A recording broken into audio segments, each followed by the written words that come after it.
Wouldn't you love to see one of these NFL owners, when somebody disrespects our flag, to say, "Get that son of a bitch off the field right now. Out. He's fired. He's fired."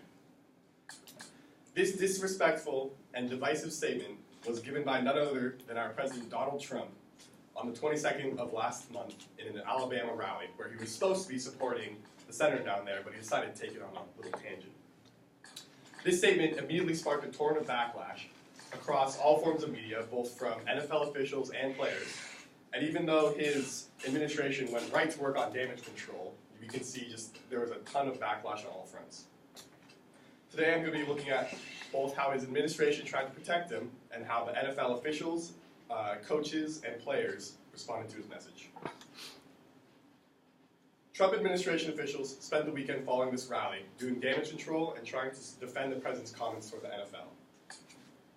We can see this in Treasury Secretary Steve Mnuchin, shown left right there, and when he said, "I agree with the president. This is about respect for the military, for the first responders."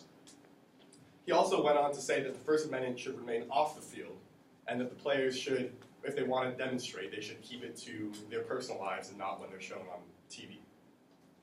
Similarly, White House Legislative Affairs Director Mark Short said that owners should have the right to choose whether or not they allow players to demonstrate. He cited the fact that the First Amendment right is not absolute in the workplace, in the private sector, which the NFL includes. He was saying that this is the players' jobs, their owners are their bosses, and they should have the right to decide what is free speech. Comments made by the White House officials during the weekend afterwards were trying to protect Trump, do damage control like they have so often before, and cover for his mistake on Friday. Statements delivered by NFL owners and officials show that they do not support nor agree with what the president said. We see in Patriots CEO Robert Kraft on the left, he delivered a statement showing disappointment in what the president said. And he was citing the fact that while sports is a great unifier in our country, politics is one of the greatest dividers, basically splitting the nation in half this last November. And he was saying that maybe politicians should just try to stay out of the sports world. Rex Ryan, center, he was a former Buffalo Bills coach, and he also introduced Trump at a rally in 2016. He stated simply, "I'm pissed." And he also asserted that he did not want to be associated with the statements made by the president. Finally, NFL Commissioner Roger Goodell, on the right, released a statement saying that he was disappointed by the comments that Trump had made, and he was saying that divisive comments like these demonstrate unfortunate lack of respect for our NFL, the game, and all of our players. And now we'll look at the response by NFL players, who took a more direct approach to protesting Trump's message, both on and off the field.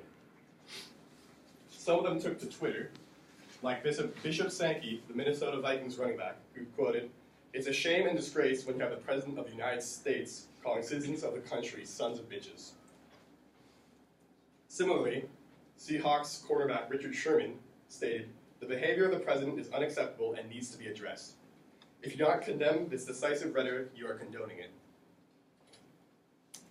And other players took a more humorous side to this, such as George Iloka stating, "I can't take anything our celebrity-in-chief has to say. He's a real-life clown/troll." So you can see there are various ways in which NFL players responded to his message. Demonstrations on the field took many forms, such as players kneeling before a Cleveland Browns game, Saints players sitting on the bench during the national anthem, or even the Seattle Seahawks and Tennessee Titans game where neither team left the locker room during the anthem. Many of Trump's comments during his campaign and time as president have been seen by many as divisive and controversial, and his statements about protests within the NFL were no different. While his administration immediately went to work doing damage control, we saw a lot of backlash from both the NFL, owners, officials, and its players. It's clear that many people across the board disagreed with what the president said and will continue to protest in the manner that they choose, regardless of what he says.